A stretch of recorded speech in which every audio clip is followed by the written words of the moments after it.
on the corner of 25 West Main Street in downtown Vermilion. The Spot, Winnie Mays, is proud to support programming on Coyote News. The Spot, Winnie Mays, providing salon and spa services for men, women, and children.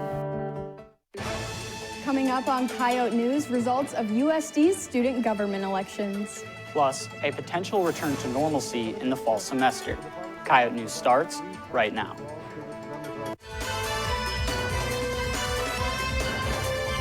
Live from the Al Newharth Media Center, this is Coyote News. Good evening, I'm Delaney Nellis. And I'm Philip Larson. We'll have those stories and more, but first. USD's Student Government Association held elections just before spring break. Coyote News' Jen Harada looks into the election process. SGA Senate elections ended on March 3rd.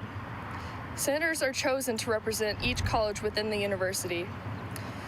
Students voted for who they would like to represent their college on campus. Candidates were asked to collect a certain number of petition signatures from students within their college to be eligible for the election. Once candidates gained enough signatures to be eligible, they had to campaign for their spot on SGA Senate. Arts and Sciences Senator Addison Miller says that senators can also be elected through an at-large process where students can apply to be selected by the SGA committee. Miller says SGA senators represent the student body as a whole by either speaking for the student body or helping the student body. Working out really well. I mean, the opportunity to do it was all there, but like having that voice as a senator on Senate, that's kind of our job. SGA is the liaison between students, faculty, administration, and the South Dakota Board of Regents. Reporting for Coyote News, I'm Jen Harada. Thanks, Jen. Students interested in joining SGA can apply to be an at-large senator. Health officials are now tracking cases of a COVID variant strain, with 2 cases reported in Minnehaha County. The state reports 175 new COVID-19 cases and 3 new deaths. The latest fatalities include 2 long-term care residents, which brings the state death toll now to 1,915. Active cases and hospitalizations are down. There are 2,107 current infections and 68 people hospitalized. Health systems have distributed vaccine doses to more than 201,000 South Dakotans. USD's College of Arts and Sciences is looking for a new dean. Current Dean Michael Kruger announced yesterday that he is leaving USD for a similar position in Texas. Coyote News' Caitlin Sterling is live in the muck with USD Provost Kurt Hackemer to learn more about how the new dean will be selected. Caitlin? Thanks, Delaney. I'm here with Provost Kurt Hackemer. Thank you for joining us today. As we just heard, Dean Kruger is leaving the College of Arts and Sciences, and the search for his replacement is now underway. So will there be a temporary dean appointed, and how does that whole process work? Sure, thanks. Yeah, there will be an interim dean appointed. There's an academic hiring cycle, and we're too far along in it this year to have somebody who would be in place for the fall. So we'll go through an interim process, and then we'll run a full search, national search next year. Okay, so will there be a nationwide search or for the permanent position, or could it be a USD faculty member who could get it? It could be either or. We need to start talking to people, sort of assessing, seeing what the folks in the college think. But it's a little too early to decide that yet. Definitely. So I'm a student here on campus, obviously. Right. And I don't have too much interaction with deans, but do deans usually have a lot of interaction with students on campus? Oh, a lot of deans do, actually, yes. I mean, you'll see deans, you may not recognize them, but you'll see them at your events. You'll see them occasionally show up in your classes. You just usually don't know who they are. For sure. All right. Well, thank you again so much for your time today. Yep, absolutely. All right. As you just heard, the search for a new Arts and Sciences Dean is underway. Live in the muck for Coyote News, I'm Caitlin Sterling. Thanks, Caitlin. Phil, we have been seeing some rain and snow the past few days. What can we expect out of the rest of the week? That's right, Delaney. Hopefully the cloudy skies break and give us some sun. Right now, it's a cloudy 37 degrees outside. The low for tonight comes in at 28 degrees. Tomorrow should be mostly sunny, bringing a high near 47 degrees and a low of 25. Friday brings a high of 53 degrees and a low just above freezing at 34 degrees. This weekend's going to be pretty cloud-covered and warm. Saturday, there's a high of 60 degrees and a low of 39. And that is all for your Coyote weather. Still to come on Coyote News, the launch of the second event of the Know Before You Go campaign.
This is Coyote News.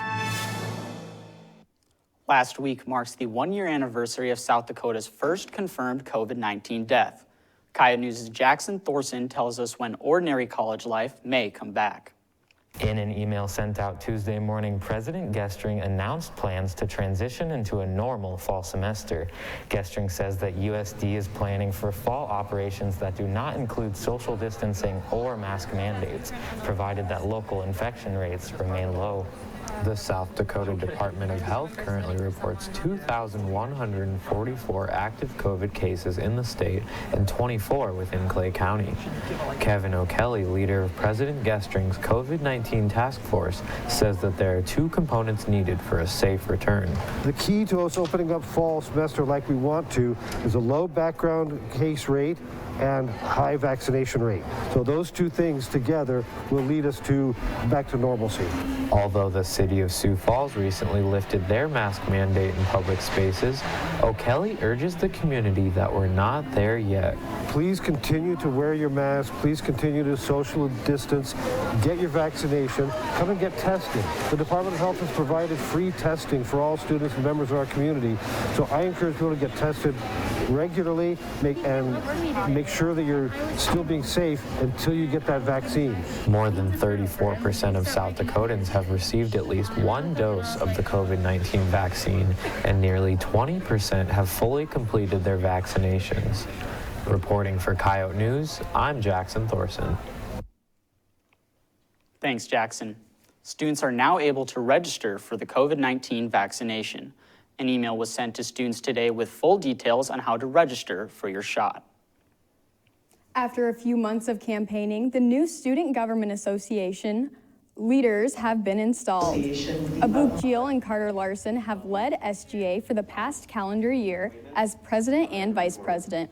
Under their administration, they have tried to manage the balance between the ongoing pandemic and providing a good college experience for students. Their executive cabinet members were each given a final report in order to discuss current business items and give their own farewell. Allie Feiner and Katie Bruss took their oath for office last night's SGA meeting. Serve and respect the Student Government Association with utmost respect and dignity. Once sworn in, Feiner and Bruss took over the running of the meeting and confirmed the members of their executive team. The newly elected president and vice president nominated the new senators to committees and then adjourned the meeting. SGA meetings are open to the public in the Muck Ballroom on Tuesday nights at 6:30. Prior to spring break, the university launched the second event of the Know Before You Go campaign. Free COVID-19 saliva tests were offered to staff and students on campus. In the week before students left campus, 1,053 saliva tests were administered and 4 of the tests came back positive. 881 of the tests were at students and the remainder were faculty and staff. Both saliva testing and rapid testing are available to students after spring break and throughout the rest of the semester. USD's COVID task force advises students to continue to get tested periodically until they can be fully vaccinated. St. Patrick's Day is not only a big event in Ireland, but also in the U.S. Normally, 13 million pints of Guinness are consumed across the world to honor this day. Because of the ongoing pandemic, some of that drinking will have to wait. The month of March has been known for being Irish Heritage Month since 1991, after Congress made it official. Around 30.4 million Americans claim Irish ancestry, which is 9.2% of the population. That's according to a 2019 U.S. Census Bureau report. For more on that holiday, Coyote News' Caitlin Sterling is live in the muck. Caitlin? Thanks, Delaney. I'm here live in the muck with Father Steve Jones, who is the priest of the Newman Center here on campus. Thank you for being here today. So as most of us know, today is St. Patrick's Day, but a lot of people might not know exactly the story behind it. So who exactly is St. Patrick? St. Patrick is a Catholic saint who lived in the 4th and 5th centuries, and he was of Welsh descent, and he was captured by the Irish and taken as a slave to Ireland. And after 6 years in Ireland as a slave, he escaped, went back to Wales, and then he became a priest while he was in Wales, and then a bishop. And then he thought he was called by God to go back to Ireland to evangelize the Irish. So he's what's called the patron saint of Ireland, and he's considered responsible for the reason that Ireland is Catholic and has been Catholic now for 13 centuries, or actually 15 centuries. Right. So what exactly are we celebrating on St. Patrick's Day?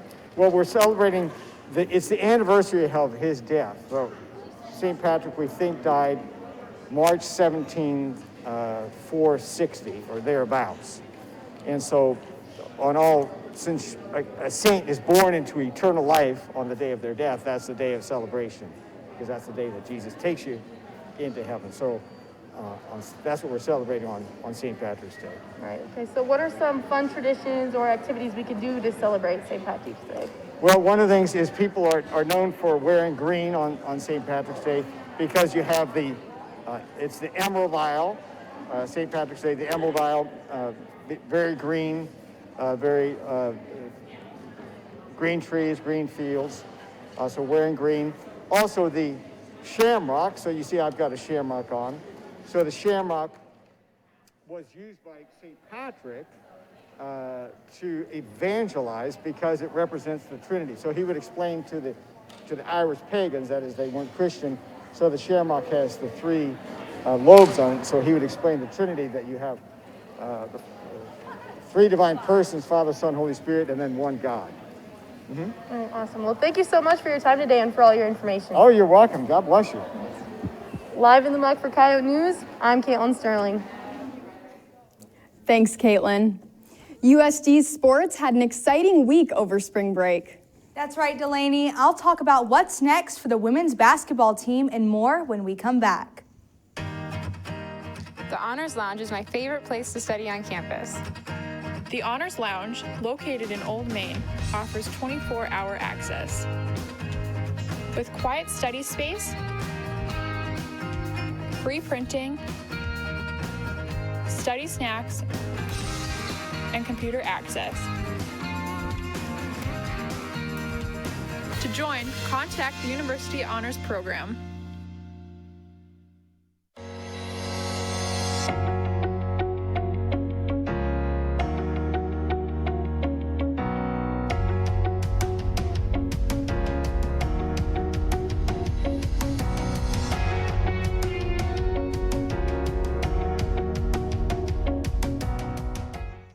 This is Coyote News.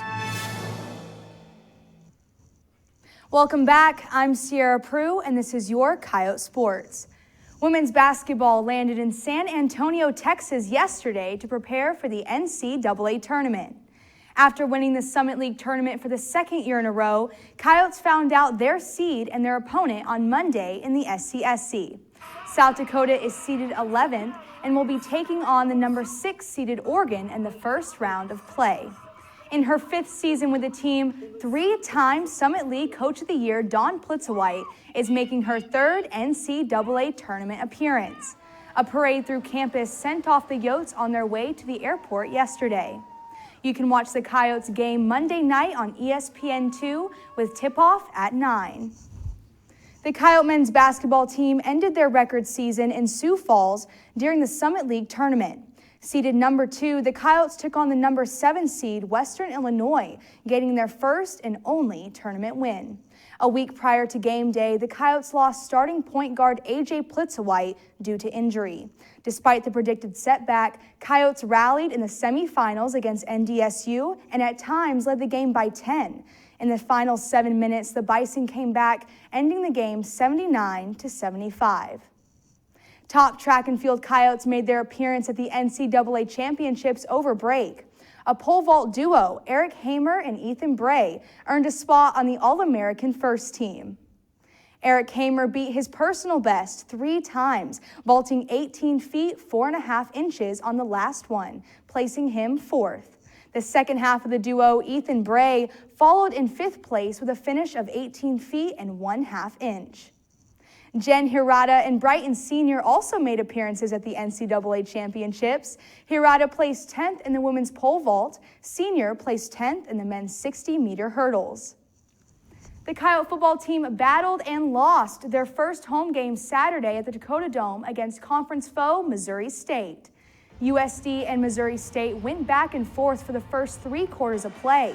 A late third quarter touchdown by the Bears tied the game at 24 going into the final quarter. Missouri State's kicker made a crucial 28-yard field goal midway through the fourth quarter, giving the Bears a 3-point lead. The Coyotes couldn't answer and fell to the Bears 27-24. USD quarterback Carson Camp threw for 339 yards with 1 touchdown and 1 interception in the loss. Running back Kai Henry scored 1 touchdown on the ground and led the Coyotes with 76 rushing yards. Missouri State's defense ultimately made the difference in the game. The Bears' record 6 sacks and 1 interception for the game. USD fell to 1-2 on the season. The Coyotes travel to Youngstown State this Saturday to take on the Penguins. While many USD teams stayed on campus to continue practices, the Coyote softball team spent their days in Florida. The Yotes were able to start the spring season off with a close 6-5 win against Central Michigan. Despite the canceled game against the number 6 ranked University of Florida, they went on to play 12 more games, but were only able to snag 2 more wins before heading back to campus. You can watch the Coyotes live in action on April 2nd for their home opener against North Dakota. The Coyote soccer team played against Western Illinois on Friday and Sunday. The Yotes were coming off a 2-game loss to Omaha from the week prior, but this weekend they started off with a 4-2 victory. The second game hosted different weather conditions and a scoreless first half. The first point of the game was scored by freshman Taylor Ravello. No other goals were scored in the remaining 11 minutes, making it a 1-0 victory for the Coyotes and their first weekend sweep of the season. That's all for your Coyote sports. Coming up on Coyote News, students told us what restaurants they want to see. There is so much more to media and journalism than just those 2 words. It's really shown me things that I never thought I was capable of doing, and I'm actually not too bad at it. Even though you think you may want to do one thing, this major exposes you to everything. The media and journalism department has helped me turn my dream into a reality by putting me in the position to succeed.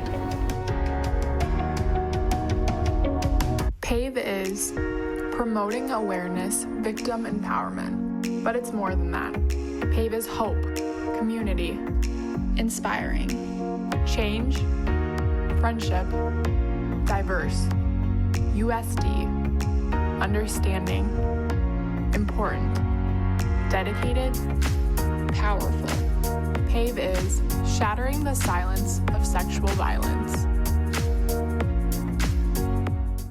This is Coyote News.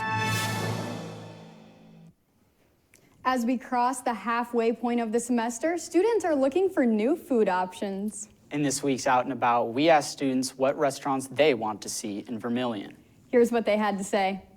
The only restaurant we need in Vermilion is a Culver's, and we need that yesterday. Cheddar's. I'd like to see Panda Express. Runza. Juanita's is a Mexican restaurant. Shake Shack. Definitely Panda Express. I would love to have a Texas Roadhouse. IHOP. A Pizza Hut would be very nice. Probably a Perkins, or a place that serves breakfast 24 hours. Taco Bell. Dunkin' Donuts. Texas Roadhouse. Panda Express. I'm a big Panda Express guy. I was kind of hoping that would be in the muck whenever we lost Walk a handful of years ago. I'd really like to see a Taco Bell, I'd have to say. Taco Bell. Some form of an Olive Garden Express. Texas Roadhouse would be pretty cool to see on campus or somewhere in Vermilion. I would really appreciate a Culver's. I would like to see Panera. Raising Cane's, Little Caesars. Maybe a frozen yogurt shop where people can just get whatever they want. Definitely Taco Bell. Taco Grande. I'd really like a Taco Bell. It's really cheap, and I just like the food in general. I would like to see a Culver's in Vermilion right now. I'd like to see Runza. I'm definitely still wishing for a Taco Bell, but only if they have the quesarito and bring it back. I would really like to see a Panera Bread for their whole menu. Players from the men's basketball team took time to hype up a few track and field athletes at their successful dunk attempts during a practice. Dunking helps the Coyote High Jump Squad prepare for their time in competition. The video went viral on Twitter with over 28,000 views and hundreds of likes. Pick up next week's issue of the Volant found at the red newsstands around campus. That's all for Coyote News. Be sure to like us on Facebook and follow us on Twitter, Instagram, and Snapchat. And watch and listen for the Coyote News daily updates throughout the week on KAOR and the Coyote News social media pages. Thank you for joining us, and have a great night.